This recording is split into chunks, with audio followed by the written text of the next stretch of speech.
Assalamualaikum warahmatullahi wabarakatuh. Halo adik-adik, selamat bergabung pada pembelajaran IPA kelas 7 semester 2. Perkenalkan, saya Wawan Prasetyo Herianto, guru mapel IPA SMP Muhammadiyah 1 Wonosobo. Pada pertemuan kali ini, Wawan akan membahas tentang sistem organisasi kehidupan makhluk hidup. Materi ini termasuk pada bab 1 semester 2 mata pelajaran IPA kelas 7. Nah, pada pertemuan kali ini, Wawan hanya terfokus pada subbab sel. Untuk lebih jelas, kita langsung masuk kepada materi. Pernahkah kalian berpikir bahwa tubuh makhluk hidup itu tersusun dari unit terkecil hingga unit terbesar? Nah, untuk memudahkan kalian menggambarkan unit terkecil hingga unit terbesar yang Wawan maksud, ini kalian bisa membayangkan pada struktur organisasi kelas yang pernah kalian ikuti. Struktur organisasi kelas atau sebuah kelas itu termasuk salah satu unit terbesar yang Pak Wan maksud. Sedangkan unit kecil pada organisasi kelas itu bisa ketua kelas, sekretaris, bendahara, hingga koordinator-koordinator yang ada di dalam organisasi kelas tersebut. Sehingga suatu kelas dapat menjalankan semua kegiatan dengan maksimal dan baik. Nah, seperti itu gambaran mudahnya unit terkecil dan unit terbesar yang Pak Wan maksud. Untuk lebih jelas lagi, kita lanjutkan materinya. Tubuh makhluk hidup itu terdiri dari beberapa unit, mulai dari unit terkecil hingga unit terbesar. Urutan unit terkecil hingga unit terbesar penyusun makhluk hidup disebut dengan hierarki kehidupan dan atau hierarki biologi. Nah, makhluk hidup yang kita maksud yaitu mulai dari manusia, hewan, hingga tumbuhan. Nah, sedangkan gambar yang kalian lihat di layar ini adalah gambar organisasi kehidupan.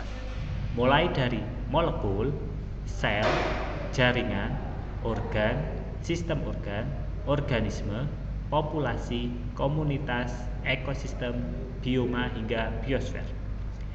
Akan tetapi, pada pembelajaran IPA semester 2, kalian hanya akan mempelajari tentang sel, jaringan, organ, sistem organ, dan organisme. Nah, seperti yang Pak Wan katakan di awal tadi, bahwa pertemuan kali ini kita hanya terfokus pada sel saja. Sel itu pertama kali ditemukan oleh Robert Hooke pada tahun 1665. Robert Hooke melakukan penelitiannya dengan menggunakan mikroskop majemuk dengan objek yaitu kulit pohon ek. Nah, hasil yang ditemukan oleh Robert Hooke itu mendapatkan gambar yaitu sebuah celah-celah kecil yang ada pada kulit pohon ek.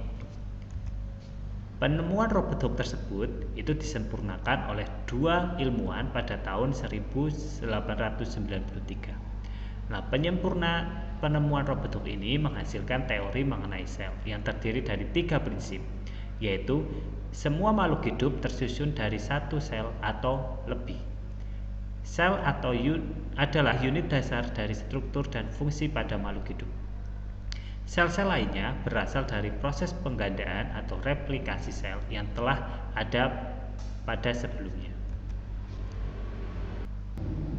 Sehingga dari teori yang dikemukakan oleh ketiga ilmuwan tersebut itu dapat disimpulkan bahwa sel merupakan bagian struktural dan fungsional terkecil penyusun tubuh makhluk hidup. Nah, jenis sel itu ada 2. Yang pertama ada sel prokariotik dan sel eukariotik. Kita bahas satu persatu agar lebih jelas. Sel prokariotik adalah organisme pertama yang hidup di bumi. Jika kalian lihat bahwa struktur sel prokariotik itu dimulai dari nukleoid, ada sitoplasma, ada ribosom, ada plasmid, ada membran sel, ada dinding sel, ada kapsul, dan yang terakhir ada pili. Karakteristik umum dari sel prokariotik atau prokariot ialah sebagai berikut. Yang pertama, ukuran sel berkisar hanya 1 hingga 10 mikron.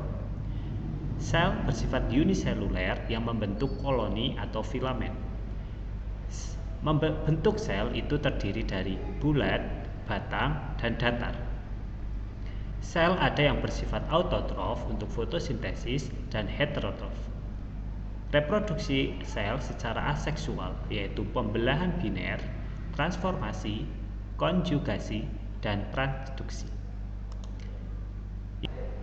Yang kedua adalah sel eukariotik. Sel eukariotik merupakan sel yang memiliki inti sel atau nukleus. Sel eukariotik yang akan kita bahas hanya ada dua, yaitu pada sel tumbuhan dan sel hewan. Sel ini merupakan sel yang paling kompleks jika dibandingkan dengan sel prokariotik.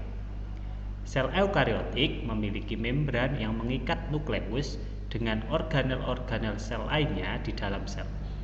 Organel sel yang saling terikat satu sama lain membentuk suatu sistem seluler yang fungsional. Jika kita bandingkan dengan sel prokariotik, pada sel eukariotik yaitu sel tumbuhan dan sel hewan, jumlah organel-organel sel itu lebih banyak dibandingkan dengan sel prokariotik. Sehingga tadi ada yang mengatakan bahwa sel eukariotik itu lebih kompleks dibandingkan sel prokariotik. Nah, makhluk hidup yang terdiri dari sel prokariotik itu adalah jenis Kingdom Monera, yaitu contohnya bakteri dan cyanobacteria.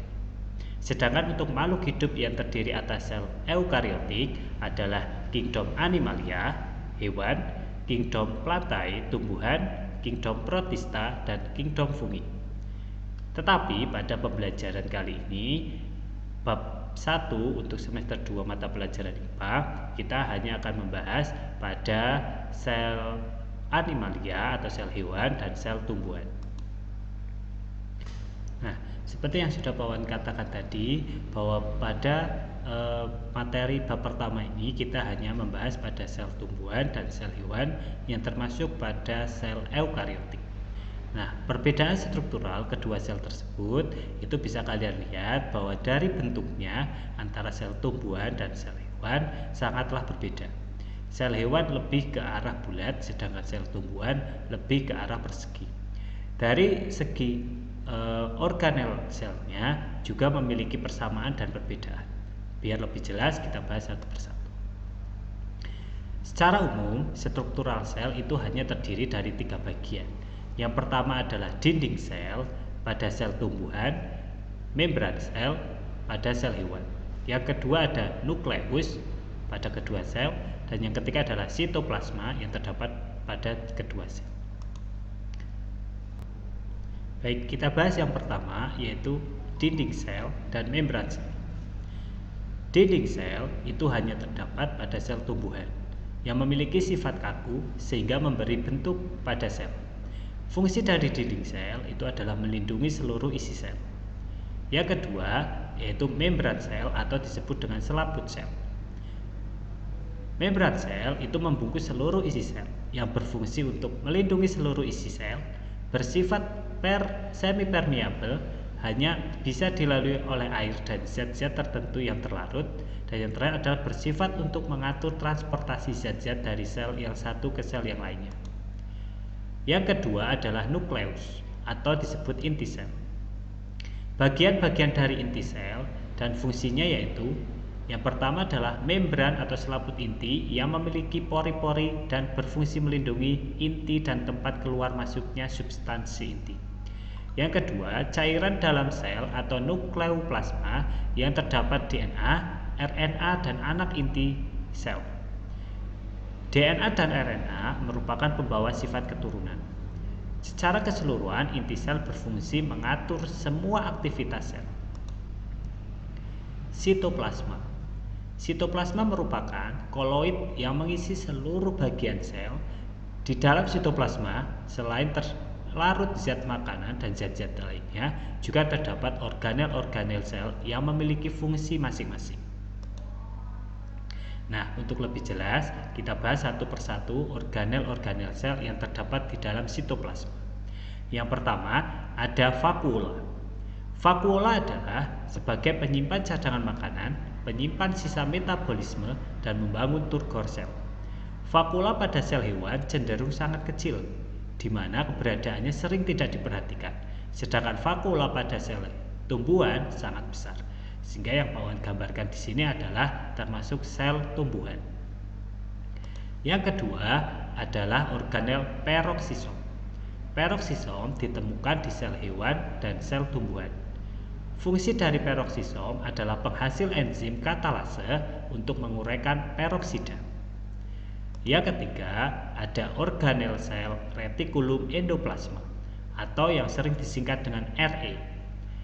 RE memiliki dua tipe, yakni retikulum endoplasma kasar yang mana permukaannya terdapat ribosom dan retikulum endoplasma halus yang tidak terdapat ribosom. Fungsi retikulum endoplasma adalah sebagai pengangkut protein, tempat sintesis protein, dan transportasi protein. Organel sel ini terdapat pada sel hewan dan sel tumbuhan. Yang keempat adalah mitokondria. Mitokondria memiliki materi DNA tersendiri. Fungsi mitokondria adalah sebagai tempat respirasi atau pernafasan secara aerob dan penghasil energi. Karena mitokondria mampu menghasilkan energi, maka disebut dengan powerhouse of cell. Mitokondria terdapat pada sel hewan dan sel tumbuhan. Yang kelima adalah ribosom. Ribosom adalah organel sel yang berfungsi sebagai tempat sintesis protein. Ribosom dapat ditemukan bebas di sitoplasma dan menempel di retikulum endoplasma. Organel ini terdapat pada sel hewan dan sel tumbuhan. Yang keenam adalah badan Golgi, atau istilah lainnya adalah aparatus Golgi. Badan Golgi berfungsi untuk membentuk membran sel dan juga membentuk lisosom. Badan Golgi itu terdapat pada sel hewan dan juga pada sel tumbuhan. Yang ketujuh adalah lisosom. Lisosom adalah organel sel yang tersusun atas enzim hidrolitik yang berfungsi untuk proses pencernaan sel, autofagi, dan autolisis. Lisosom banyak ditemukan di sel hewan saja. Yang kedelapan adalah sentrosom. Sentrosom adalah bagian yang terbentuk bulat kecil yang terletak di salah satu kutub inti sel. Organel ini hanya dijumpai di sel hewan yang memiliki fungsi sebagai reproduksi sel. Dan yang terakhir adalah organel kloroplas. Kloroplas adalah organel sel yang memiliki pigmen warna hijau yang disebut dengan klorofil. Fungsi kloroplas adalah sebagai tempat berlangsungnya proses fotosintesis, sehingga kloroplas hanya terdapat pada sel tumbuhan saja. Karena makhluk hidup yang mampu melakukan fotosintesis adalah tumbuhan. Nah, itu semua adalah organel yang terdapat di dalam sel. Nah, perlu ditentukan juga bahwa sel yang ukurannya sangat kecil itu ternyata di dalamnya juga terdapat organel yang lebih kecil dan memiliki fungsi tersendiri. Sehingga wajib kita mensyukuri nikmat yang telah diberikan oleh Tuhan Sang Pemberi kehidupan. Sebagai latihan, kalian bisa mengerjakan tugas 1 di bawah ini dengan melengkapi tabel yang sudah Pak Wawan sediakan berdasarkan materi yang telah Pak Wawan sampaikan. Demikian materi yang Pak Wawan sampaikan pada pertemuan kali ini. Kita lanjutkan materi-materi selanjutnya pada sesi-sesi selanjutnya juga. Selamat belajar, jangan pernah bosan untuk belajar, karena belajar pada masa pandemi ini kita dipermudah dengan banyak media pembelajaran. Demikian materi dari Pak Wawan, semoga bermanfaat. Wassalamualaikum warahmatullahi wabarakatuh.